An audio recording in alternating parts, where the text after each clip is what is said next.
All right, let's do a few more practice problems. I'm going to do a few on the back, but I wanted to show you centimeters needs to be converted to meters, grams needs to be converted to kilograms. So make sure you're doing those conversions before you do your math. I'm going to do number 7 for us. It says an unknown force is applied to a mass of 12 kilograms. The force acting is at 30 degrees, so my angle is going to be 30 degrees. So I know I'm going to need to include the full part of my equation, including my theta. So we will include that when we draw our calculation using cosine.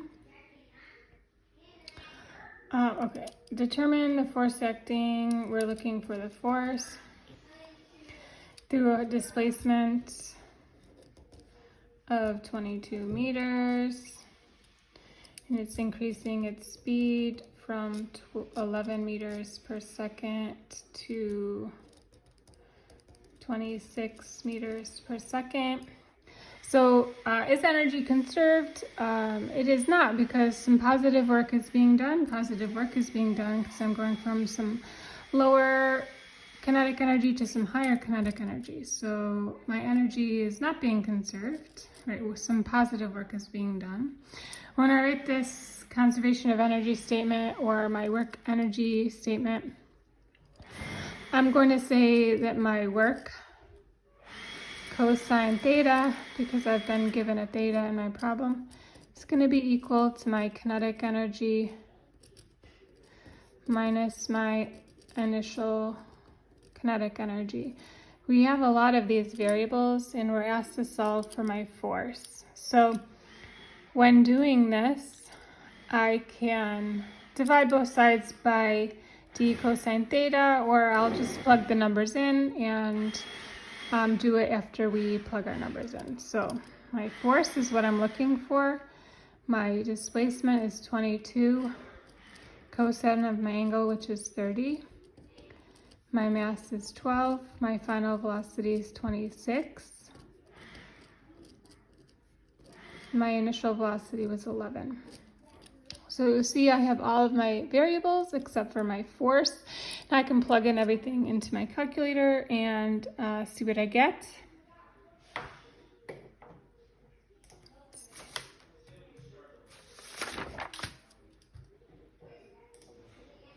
Okay.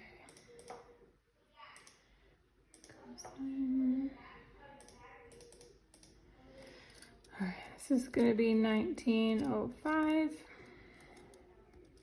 times my force is equal to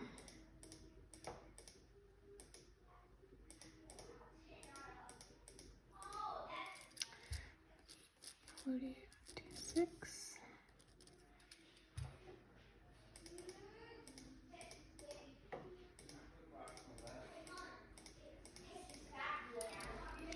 $7.26.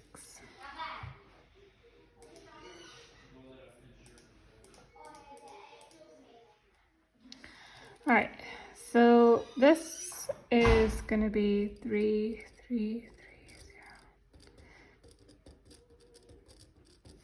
I'm going to divide both sides by 1905.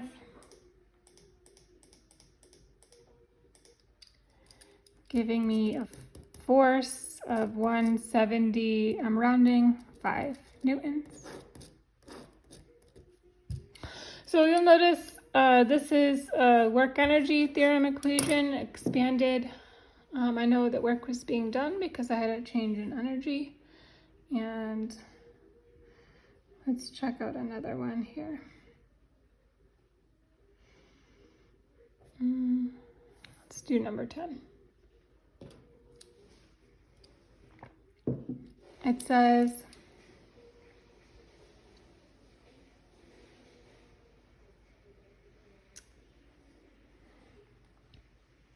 we did this question already. I'm positive we did this, or I just did this. This is from earlier in the week, the same problem. Let's see how many students catch it. Okay, we'll try 11. Okay, we have a force and a mass. Accelerates over 1 meter. Determine the work done by P on the mug if the final determine the work done by Pete on the mug and the mug's final kinetic energy and velocity. So our work being done is going to be equal to our change in kinetic energy. In this case, our kinetic energy to begin with is 0, right? The initial velocity is 0. So when I expand my equation, it's going to be my force times distance is equal to my change in energy. I'm going to do it all at once. 1/2 mv final squared minus 1/2 mv initial squared. I have no initial velocity, so I'm going to cross this part off of my equation. So my work is going to be equal to my final kinetic energy because my initial kinetic energy was 0. So my force times my distance is 4 joules. This is my work being done. 4 joules.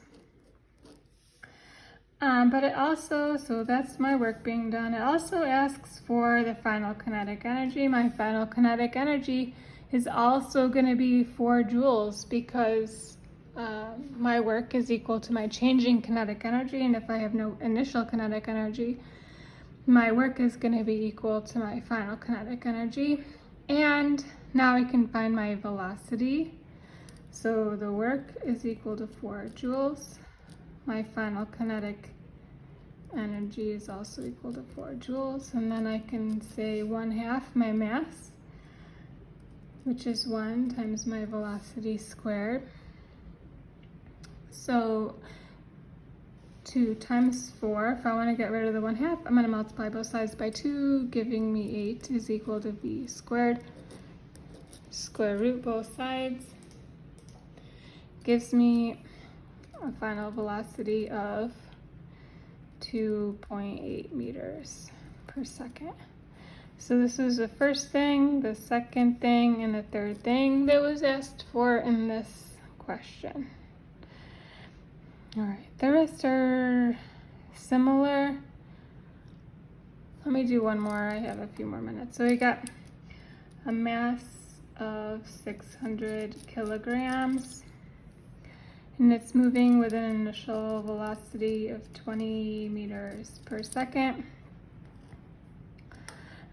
The braking system, so I know my kinetic energy is going to go down, so my work being done is going to be by a frictional force, which is the brakes. My final velocity is going to be 5 meters per second. Right? I have reduced my kinetic energy. I know I'm going to have negative work being done here. It's okay to get a negative force, right? This thing is moving in the forward direction, so my displacement is going to be forward or positive, but my force is going to be negative. It's acting opposite my motion. So determine the force acting. So I know that my work is going to be equal to my change in kinetic energy. In this case, it's force times distance, or displacement, is equal to 1/2 mv squared. Final minus initial. I have everything here in this equation except for my force, and we're expecting it to be negative. So force times my distance, which I didn't record here in my chart, is 20, is equal to 1/2 my mass times my velocity squared. This is my final velocity. It slowed down. And my initial. Gosh, I did not give you guys enough room for this. So F times 20. So 25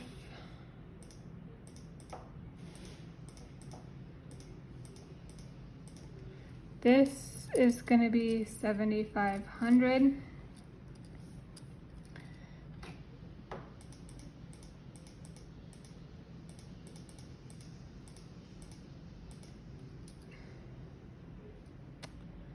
This is going to be 120. Let me just double check.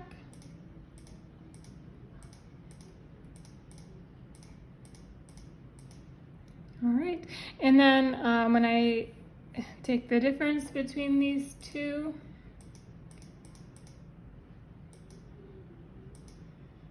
I get negative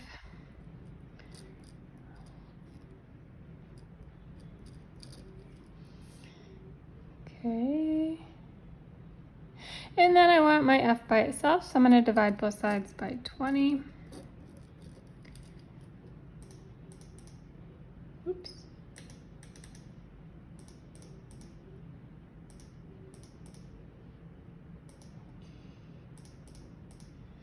Giving me a braking force of 5,625 newtons, and there you have it.